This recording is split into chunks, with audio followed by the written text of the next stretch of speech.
बिस्मिल्लाहिर्रहमानिर्रहीम। स्टूडेंट, आज का जो टॉपिक है वो मैं आपको बताऊंगी कि लैटिन स्क्वायर डिज़ाइन क्या है, जो कि मोस्ट इंपॉर्टेंट होता है LSD टेस्ट। अब स्टूडेंट, हमारे पास क्या होता है, हम कहते हैं the experimental error in RCB design is reduce by controlling the source of extraneous variation in one direction. जो RCB होता है वो कंट्रोल करता है एक्सट्रानिशियस वेरिएशंस को only one direction by grouping the experimental units in one way. When variation is found in the two direction, it becomes necessary to remove two source of variation simultaneously. जो student हमने RCB design पढ़ा है वो आपकी जो variations हैं, एक्सट्रानिशियस variations हैं, वो कंट्रोल करते हैं ओनली द वन डायरेक्शन। अगर हमारे पास एक्सट्रानिशियस वेरिएशंस फाइंड हो जाती हैं टू साइडेड पे, टू वेज पे, तो फिर हम क्या करते हैं कि वेरिएशंस को कंट्रोल करते हैं, रिमूव करना होता है these two sources of variation. It become necessary to remove this and is achieve by simultaneously blocking of experimental units in two mutually perpendicular directions called rows and columns. अगर आपके पास variation rows and columns में आ रही हैं तो आपने उसे कैसे कंट्रोल करना है ये आपने बताना है। Since each row and each column is completely blocked and grouping for balance arrangement is performed by imposing the restriction that each treatment must appear one and only ones in each row and column and only ones in column। अब वो कह रहे हैं कि हमने कुछ restrictions apply करनी होती हैं कि अगर हमने बैलेंस आउट करनी है अपनी अरेंजमेंट को, तो हमने क्या करना है कि अपनी ईच ट्रीटमेंट को अपीयर होने देना only and only one time. ये रिस्ट्रिक्शंस गिवन होती है कि हमने ईच कॉलम एंड रो में वन टाइम उसको अपीयर होने देना है। If there are k treatments, the experimental area will be divided k rows and k columns। आपको गिवन होते हैं और ये स्क्वायर लैटिन स्क्वायर मेथड होता है। हम कहते हैं such double blocking of experimental units and a corresponding doubly restricted randomly assignment is called the Latin square. कि हमारे पास जब दोनों साइड से एक्सट्रानिशियस वेरिएशंस आ रही हैं और उनको कंट्रोल करना है सम डबल रिस्ट्रिक्टेड लगा के रो एंड कॉलम दोनों साइड पे, उसको एक्सपेरिमेंटल यूनिट्स को हम कहते हैं लैटिन स्क्वायर डिज़ाइन। और ये बड़ा ही इंपॉर्टेंट टॉपिक है।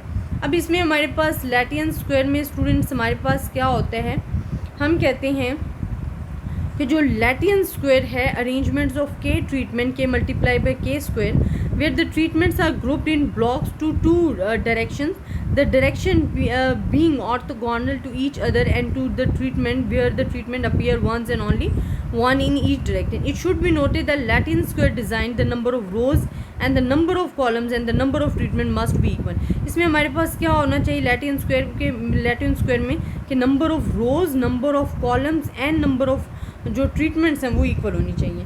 अब इसकी लेआउट्स आप देखें, इसमें number of rose, number of columns and number of treatments क्या हैं, इक्वल हैं। इसकी जो लेआउट्स आपको गिवन है।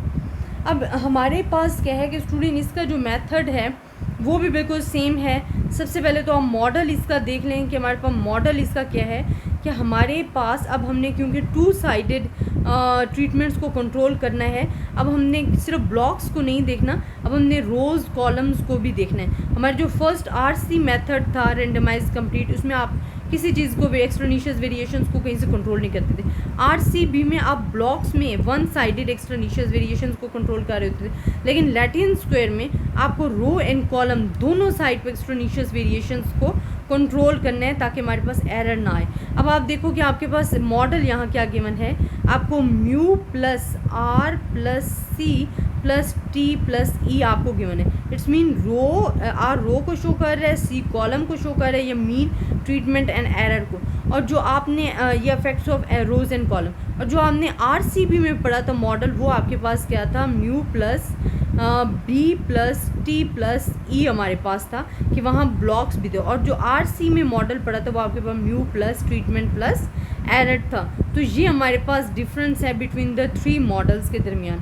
अब हम क्या कहते हैं कि अगर हमने टेस्ट करना है तो हम कहते हैं all treatments effects are zero हो गया, all rows effects are zero होगा और कॉलम्स इफेक्ट्स आर ज़ीरो होंगे। देन हम लेवल ऑफ सिग्निफिकेंस फाइंड कर रहे होते हैं, कैलकुलेशंस कर रहे होते हैं और टेबल बना रहे होते हैं, एफ डिस्ट्रीब्यूशन, क्रिटिकल रीजन, और आप ये चीज़ें फाइंड कर रहे होते हो। और यहाँ जो आपके पास टेबल बनेगा लैटिन स्क्वायर में स्टूडेंट, वो आपने माइंड में रखना है कि रोज़ का K-1 हमारे पास आ जाएगा, इसी तरह कॉलम का K-1, रो का आप R भी कर सकते हो, ज़रा डिफरेंस हो जाएगा। ट्रीटमेंट्स के लिए भी आपके पास क्या, ये वैसे इक्वल होते हैं क्योंकि हमने कहा था रोज़ कॉलम्स एंड ट्रीटमेंट्स जो होती हैं वो हमारे पास इक्वल होती हैं, तभी ये k-1 से शो कर रहे हैं। एंड एरर आपके पास होती है k-1 k-2 टर्म आपके पास आ जाती है। बाकी सम ऑफ स्क्वायर और मीन स्क्वायर आपको फाइंड करने आता है, वो ईजिली आप फाइंड कर लोगे। अच्छा, देन हमारे पास एडवांटेज एंड डिसएडवांटेज इसके क्या हो जाते हैं वो मैं आपको पढ़ा देती हूँ स्टूडेंट। लैटिन स्क्वायर के एडवांटेज क्या होते हैं? हम कहते हैं कि लैटिन स्क्वायर डिज़ाइन जो है reduce the error variance bye controlling the two source of variation. ये रोज़ एंड कॉलम्स दोनों सोर्स ऑफ वेरिएशंस में जो एरर आ रहा होता है उसको कंट्रोल कर रहा होता है। सेकेंडली हम कहते हैं the analysis of Latin square design is simple है and remains relatively simple with missing observation. ये हमारे पास सिंपल है और अगर मिसिंग ऑब्जर्वेशंस आ जाती हैं तब भी इसका मेथड हमारे पास सिंपल ही होता है। एंड थर्डली हम कहते हैं Latin square design is generally more efficient than the randomised complete. ये मोर एफिशिएंट है। मोर एफिशिएंट क्यों है? कि ये एरर को दोनों साइड से कंट्रोल करते हैं सम रिस्ट्रिक्शंस देके, तो हमारे पास मोर एफिशिएंट हो जाते हैं। इसी तरह Latin square design is less flexible than RCB design है। ये फ्लेक्सिबल कम है आरसीबी डिज़ाइन से क्योंकि उसमें हमारे पास रिस्ट्रिक्शंस कम हो जाती हैं, तो उसमें फ्लेक्सिबिलिटी ज़्यादा हो जाती है। And practical only 5 to 10 treatments हम यूज़ कर सकते हैं। When the number of treatment exceed 10 then ये बहुत कभी कभार यूज़ हो रहा होता है कि हमारे पास जो ट्रीटमेंट्स अगर 5 to 10 से इंक्रीज़ कर रही हैं तो फिर हम इसको ज़्यादा यूज़ नहीं कर सकते, ये डिसएडवांटेज में आ जाते हैं। देन हम कहते हैं from a small number of treatment a Latin square design does not provide the sufficient number of replicates. अगर स्मॉल नंबर ऑफ ट्रीटमेंट्स हैं तब भी ये अच्छा हमारे लिए नहीं साबित हो रहा कि हमें जो सफिशिएंट रेप्लिकेट्स होते हैं वो प्रोवाइड नहीं कर रहा होता है। वैलिड एस्टिमेट हमारे पास नहीं आ रहा तो उसमें एरर आने के चांसेस बढ़ जाते हैं। Replication in a Latin square design is costly हमारे पास बहुत ज़्यादा हो जाता है बिकॉज हमें two source of variations control करनी होती हैं। एंड लास्ट वन हम कहते हैं कि in agriculture experimentation the land requirement is regret the actual layout in the field में be laborious and approach to the central most plot becomes difficult. कि हम क्या करते हैं, अगर हम इसी चीज़ को लैटिन स्क्वायर को एग्रीकल्चर एक्सपेरिमेंटेशन में यूज़ करते हैं तो जो लैंड रिक्वायरमेंट्स होती हैं ना वो रिग्रेट हो जाती है और actual layout in the field जो है वो हमारे लिए बहुत ज़्यादा मुश्किल हो जाती है। अगर हमारे पास लैंड रिक्वायरमेंट्स ही रिग्रेट हो जाती हैं तो फिर एक्चुअल ऑब्जर्वेशंस जो हमें फाइंड करना बहुत ज़्यादा मुश्किल हो जाते हैं। And approach the central most plot becomes difficult. तो हमारे पास सेंट्रल मोस्ट प्लॉट जो है वो डिफिकल्ट हो जाते हैं। तो आई होप स्टूडेंट आपको ये लैटिन स्क्वायर की थ्योरी समझ में आई होगी। इंशाल्लाह नेक्स्ट हम इससे रिलेटेड एग्जाम्पल करेंगे।